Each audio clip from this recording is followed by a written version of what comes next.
Allee, de meeste van onze raafleeën die leveren dagelijkse inspanningen om hun goddelijk lief ieder jaar weer opnieuw in het raafpak gepropt te krijgen. Dat is zo gaand te zien.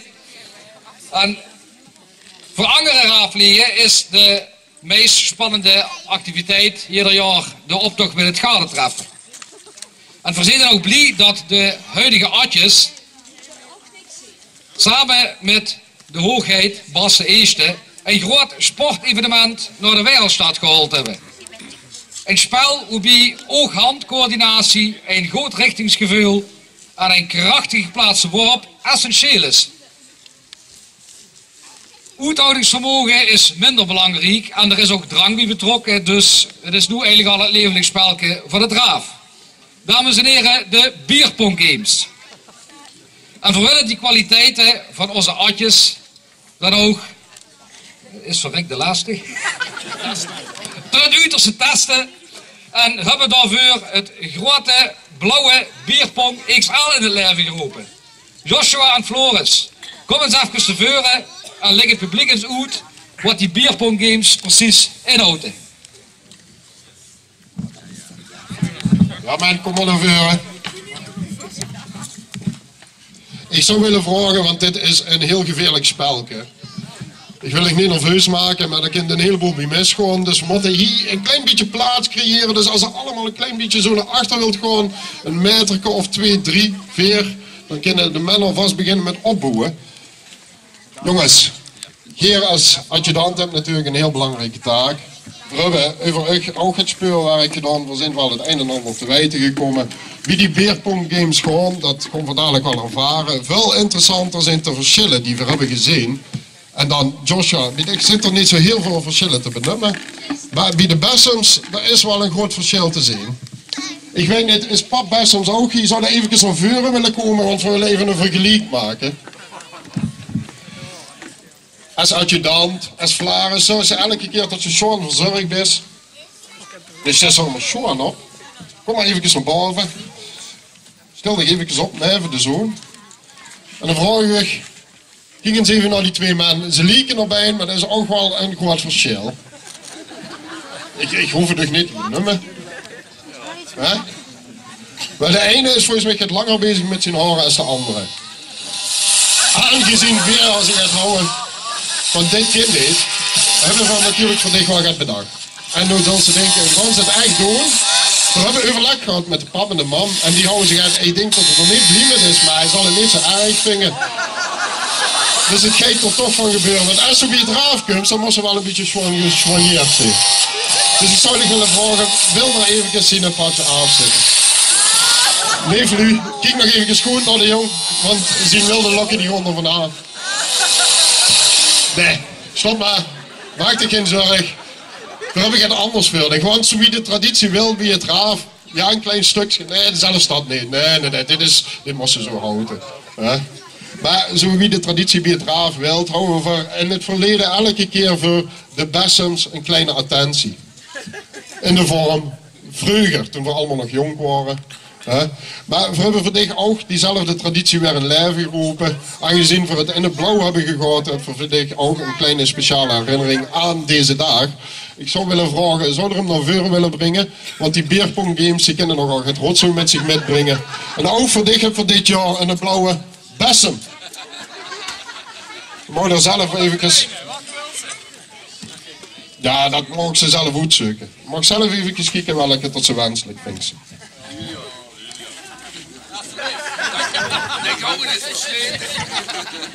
Goed, dan zullen we willen vragen aan de oude Bessems. De gaat oude Bessems. Om het podium weer te verlaten en bedankt. De gouden is geschreven. Dan hebben ze een nieuwe verboeten bij de blaar.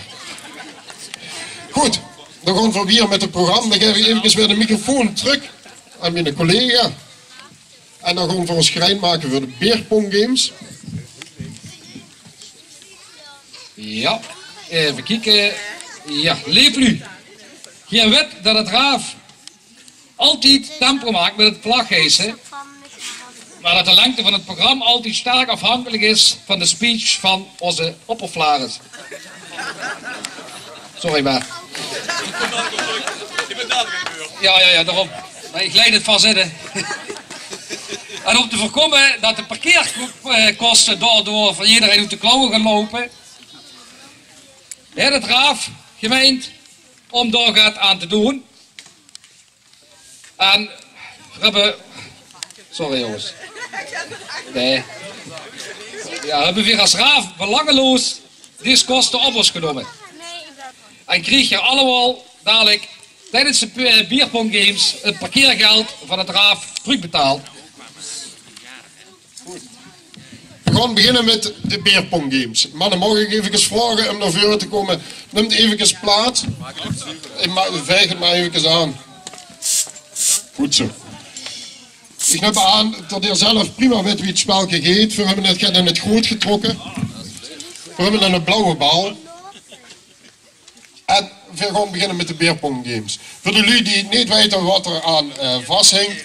Met beerpong is de bedoeling dat ze een klein balkje in een bekertje gooit.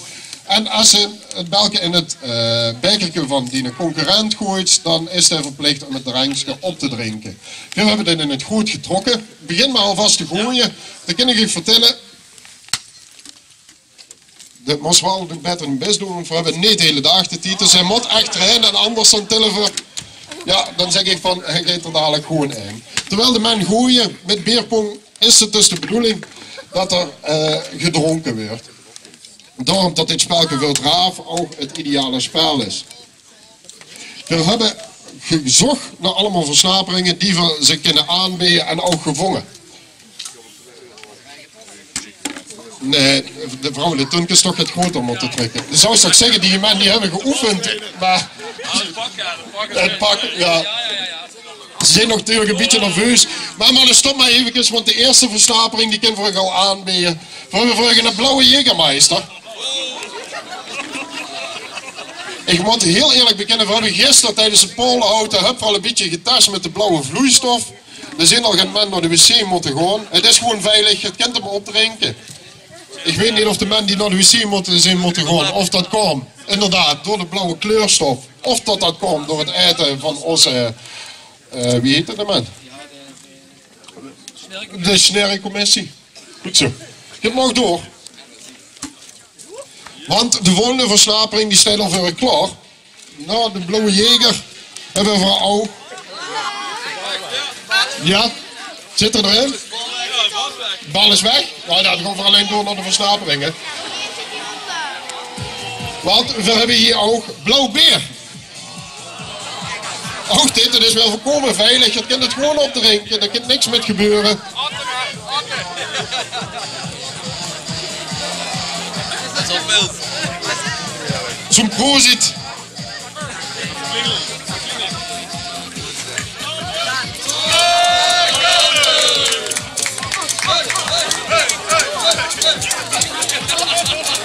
Goed zo. Nou, dat verdient respect. Nee, dat hoeft niet, jongen. Goed.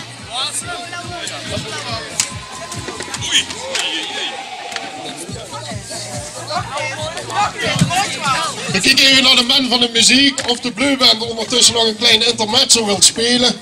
Dan maken we de volgende versnapering voor de man even klaar. Yo, listen up, here's the story about a little guy in a blue world. And all day and all night and everything he sees is just blue. Like him, inside and outside. Blue his house with a blue little window and a blue Corvette. And everything is blue for him and himself and everybody around. 'Cause he ain't got nobody. So listen. I'm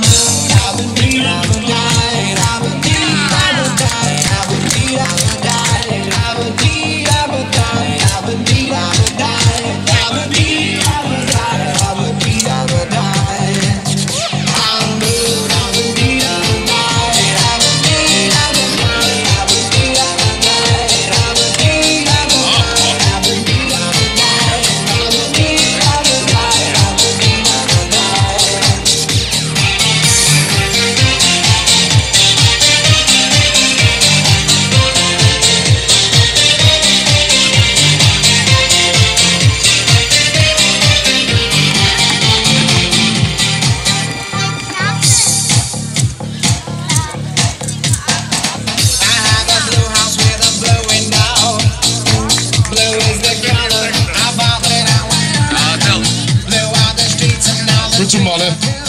Het is achterin misschien moeilijk te zien, maar alle tunkjes zijn binnen gevuld. We hebben ons het heel schoon voorgesteld als een klein intermezzo, wie alles ondertussen uitgedeeld wordt. Je krijgt dadelijk allemaal een tuutje aangereikt met de parkeermunten, hoe men er hier gratis weg kunt rijden. We snappen dat het vandaag allemaal in de papieren loopt en we willen niet dat er dadelijk die blauw betalen aan die parkeerkosten. Samen met de parkeermunten krijg je dadelijk ook een stukje tekst. Want dat is het volgende stukje in het programma. Dan zien ze nu druk de voorbereidingen voor het treffen. Dus we moeten die Joshua en Floris nog even gewoon aan de gang houden. De bal vliegt weg, joepie. Nee, 3. Nee, 4. Hij is echt heel goed.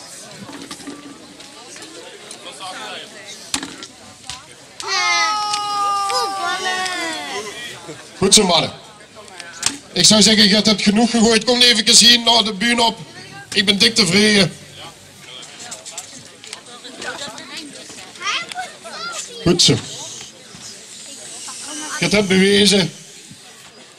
Je zit echte adjudanten. Je staat klaar voor de prins. Je doet alles wat van je gevraagd wordt. En dat is alleen maar. Je hebt hoe ze respect voor je hebben.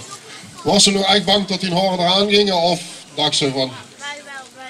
Nee, ik denk niet dat we braaf zo'n bal hebben. Ja, het is niet ingestudeerd, maar dit dagen zoals we alle goed noemen.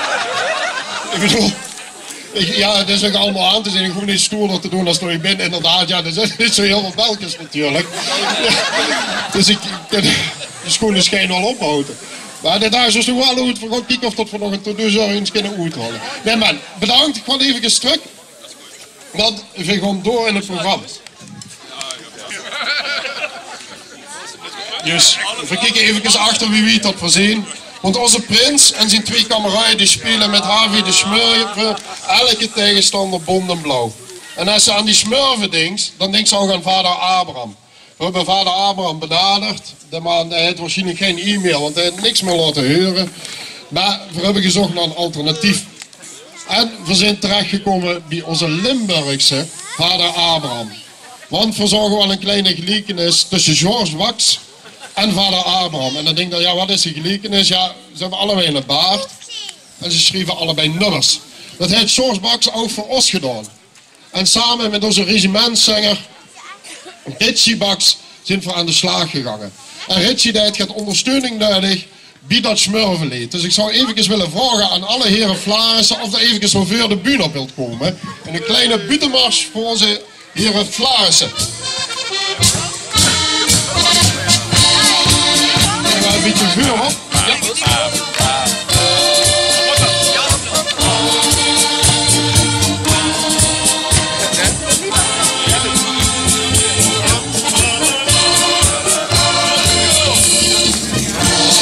Heren Flarissen.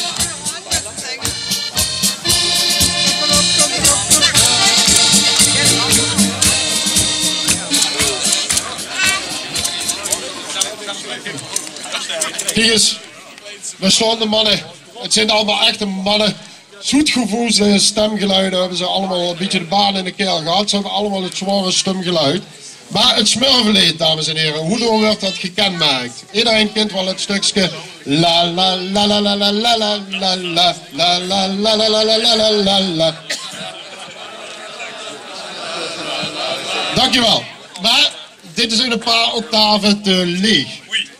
We moeten die stemgeluiden wat hoger krijgen. We hebben gezocht, ja, we kunnen voor die heren Flarissen nog hoger laten zingen. Daar hebben we het voor gevonden. Ik zou even willen vragen aan onze assistenten, deel even de blunkjes uit. We gaan even oefenen. Je mag dadelijk allemaal metzingen. Onze regimentzanger zal dadelijk voorgaan. Maar we gaan even eerst een stukje oefenen. We wachten even dat alle heren Flarissen een blunken uitgereikt hebben gekregen. We doen dit niet voor de stadsjeugdprins. We doen dit ook niet voor de stadsjeugdadjudant. Want voor u kan dit gevaarlijk zijn. Als een van die men, als die dadelijk een beschadiging aan de stembank overhoudt, is niet zo erg. Op ik zijn vergeet zuinig, hè. Ik zou je dadelijk willen vragen, gelijktijdig even een diepe teug te nemen. Dan zijn we even allemaal helemaal stil. En dan luisteren we even naar het refrein, gezongen door de Vlaarsen. Heren Vlaarsen, breng ballon naar mond. Diepe teug. Diepe teug. Diepe. En nog gaan we. Lang.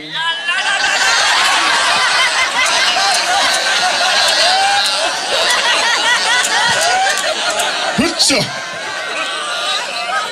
Ja, ze zijn nog een beetje voorzichtig met de blunkjes. We gaan samen het liedje zingen, samen met onze regimentzanger Richie Baks en geschreven door zijn pop George Baks. Een applaus voor onze regimentzanger. Ja, dankjewel.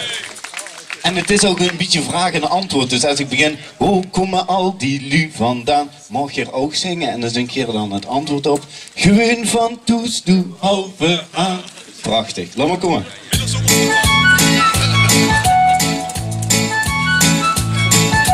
Hoe komen al die lu vandaan? Gewoon van toes toe, halve aan. Kallen die alle mij in plat? Ja, natuurlijk doen die dat. Doen die het wat veer niet kennen. Ja, ze zingen heel goed zingen. Loester Bert zing het refrein. Ja, het is goed en ze zijn klein. De kupper, de opper begint.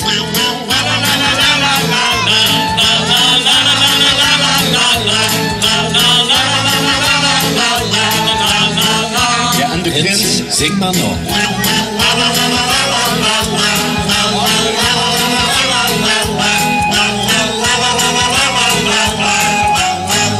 En nu de rood van 11. En goed opletten. Daar komen we met z'n allen zingen. Hè? We kunnen allemaal.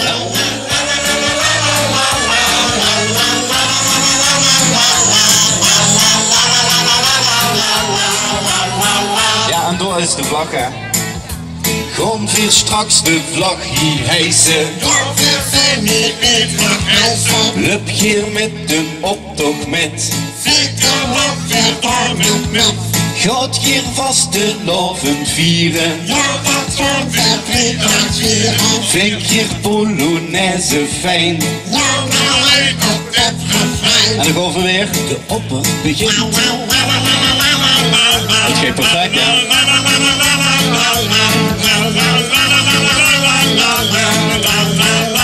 Prinsen, zing maar nog.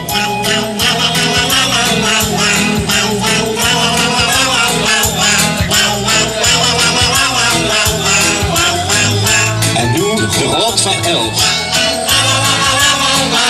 Prachtig, prachtig.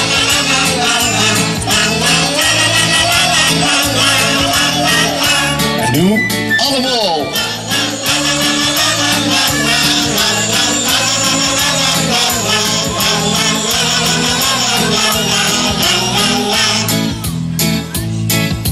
Vunk is een prins, dit feestje schoon. Lik met de patje op oog en bed. Godjes wie het de stad regeren. Al is er geen weg, geen spoor, geen brug. De opper begint.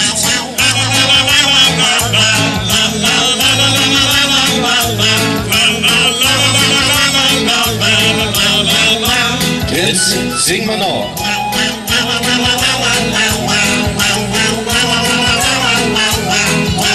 We mogen best een beetje meer bewerken, het is een beetje gezelliger. En nu de rood van 11. Oh, wat prachtig.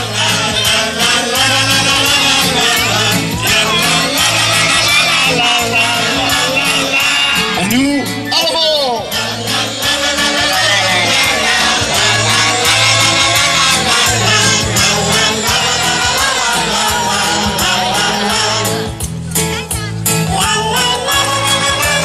Het is nog even een reprise, hè. We doen voor met z'n allen. La la la.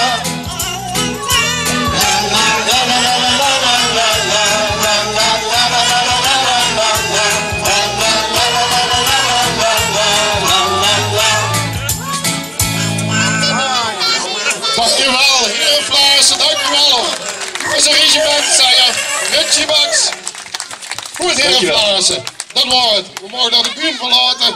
Dankjewel voor uw sportiviteit en medwerking.